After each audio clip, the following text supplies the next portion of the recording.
You'll need to have medical kind of things, paperwork kind of things, training kind of things, and packing kind of things.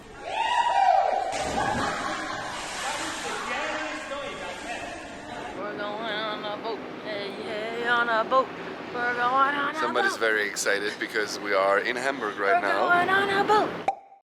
Hi everybody. Welcome back to our channel. I'm Kate. And I'm Jörn, and we bring all kinds of couple-related content right to you. That's right. If you like date night ideas, travel, competitions, and the reason you probably clicked on this video, cruise ship crew content, then we are the couple for you. So please hit that subscribe button. Why are we here?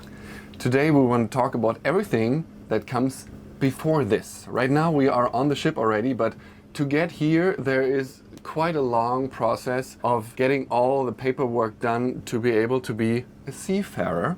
And quick disclaimer, we are talking about AIDA Cruises, German cruise line, and what a crew member has to do to get on board. What we're going to talk about today is specifically to AIDA, but the categories will be the same, like types of medicals, types of trains are going to be the same. So no matter what company you're about to embark on, this will apply in a good way. So rewinding, what are some things that we had to do before we got here? The easiest one to remember is like getting all of your paperwork together. Sending out my papers! Hell yes!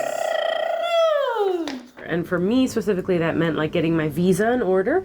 So because I was trying to become a permanent resident of Germany first, that's what we had to do first. And what we're showing you here is so I got everything in order so that I could be a permanent resident in Germany, which yay! She is I now. am! I've been approved. So you don't need that to work on a cruise ship company, but I needed that in order for us to have our life in order the way we wanted it. So first step for us was that. Something else that you'll need to do, certain types of medical operations. If you have certain kind of diseases, if you take certain kind of medications, anything that's medical that you need to report, you're gonna have to do something special for that. In our case, we got LASIK eye surgery last year, which meant that in order to get on the ship again this year, we needed to have a special paper that shows what it's like to see in the dark, I think, and what it's like to see in very bright lights. We had to In the prove, dawn and looking against the light. yes, that the LASIK actually worked. That was important. And then you have your German medical and an Italian medical. And for us, the German medical only has to be done every 2 years, and the Italian has to be done every embarkation. So it doesn't matter if you switch ships every month, you're going to be doing a medical every month. But for us, we had to do both Germany because AIDA is registered as a German company, but flies under the Italian flag. Flies sails under the Italian flag. So we had to do both medicals. Yeah, and it's like things like a urine test. They take a urine sample, they test for drugs, they test women for pregnancy. Anything that your urine can test, basically. You also have to prove you have immunizations, and that will change also every ship, like depending on the countries you're going to and the nationality that you are. You will have different vaccines. If you have certain diseases like diabetes or something, you have to have a note from your doctor that says it would be safe for you. Because if you just imagine there's a hospital on our ship, but it's just a little ship hospital, so depending on what you have, it's not the most safe place to be for certain medical conditions. So that's why you have to have a certain type of fitness level, but most people are generally fine, so I wouldn't worry about it too much. That's a lot of boring paperwork stuff, visas and immunizations and medicals and things. And then you get to the fun stuff, which is training to be a seafarer. Yes. Hey, on a boat. We're going on a boat. Hey, on a boat. We're going on a Somebody's boat. very excited because we are in Hamburg right We're now going on a boat. and ready to have our basic safety refresher that we need to actually embark the ship. Ow. Exactly. You have a certain safety duty to fulfill in case something happens. But to be overall capable of being on a cruise ship, you have to do a basic safety training. Consists of firefighting courses and also how to get drilled with all those emergency signals and stuff like that. And therefore, in Germany, they offer those basic safety trainings in Hamburg and in Rostock. So there you get all your information that you need. And of course, there's a lot of theory in it, but you also get to do a little bit of practice. Especially on the first day, we had some firefighting. And for that, you go into a container where they have like remote controllable fire or flames that you have to extinguish. And that is always a lot of fun because you actually get to do something yourself and you get a feeling of like how to extinguish a fire. The thing is, we in our departments, we're not actually the firefighting team. So it's fun for us to learn about fire because we actually don't really have the pressure to put it out. Like, we are just meant to help if you could. It's kind of like when you take a CPR class, like for your driving, like you're not the actual EMT. They're not expecting you to actually save someone's life, but maybe you can hold on to someone's life until EMTs get there. And that's kind of the firefighters that we are. Like, if it's safe enough, we can maybe try to help contain it. Otherwise, we just need to be calling the bridge and be like, help, there's a real fire here and I am not a fire team. So that's why it's fun to do it, because you know you're not actually the one that is probably going to save lives. But yeah, on the next day we did the water exercises. Like it is with the firefighting, you are practicing for something that is not supposed to happen and that you're most likely not going to be in a situation for. But for the water as well, you get to practice like you are in the water, there was an emergency and you fall in the water or get into the water to escape, and how to behave, how to solve this situation and get everyone together and get everyone Hopefully motivated Yeah, to survive. Yeah, you're literally learning how to survive.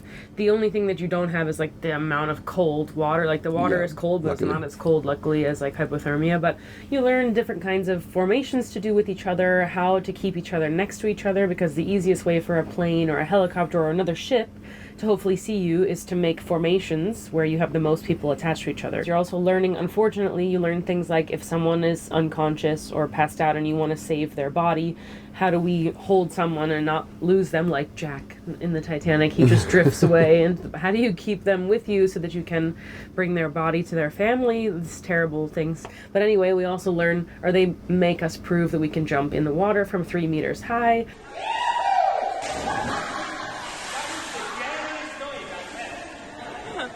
Which is with a life vest actually is dangerous for your face. Yeah. So it is like a technique so that you don't knock your teeth out with your life vest and stuff. And then we get to get into a life raft, one of the ones that the crew would actually maybe be in if there was an emergency, just to see what it's like in there. It's hard to move. You feel just like a beached whale in there. It's very hard to move. But yeah, it's fun. Like we said, in these controlled environments, it's fun. But we hope to never, ever, ever, ever be in these In situations. real, it wouldn't be fun, but Would not be fun. you should be aware of what it looks like, and not that like something like that happens and you're like, I've never seen something like this, I have no idea. Yeah. So at least in a controlled environment you have seen that and Exactly. you know about it. Exactly. And then on our last day we had the MES Chute. What's an MES Chute? An MES Chute is the marine evacuation system that leads into the life rafts. It is from the evacuation deck and you have literally a chute where you jump in and slide down into one of these life rafts to then be evacuated. Like the guests are embarking onto the lifeboats that are being lowered onto the water then, but for us as the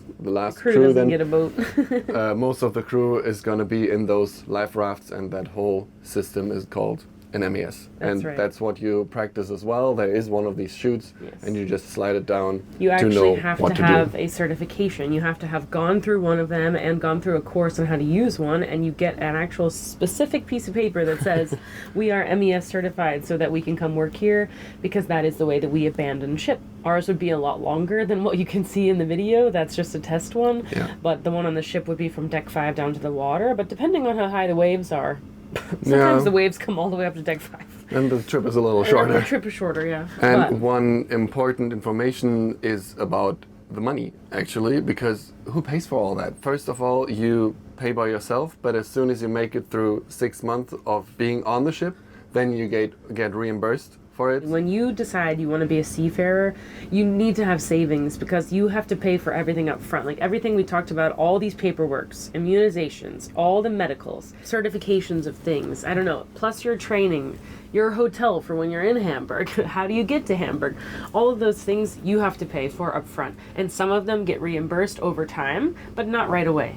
And so if you want to be in this job, you just need to realize, like, it's not something, first of all, you're going to get paid probably closer to 2 months after you start, plus there are many upfront costs. So just to have that in Have a mind. little cushion ready. The last step before you get onto the ship is to pack, obviously, which is, I would say, The one of hardest the one. hardest parts.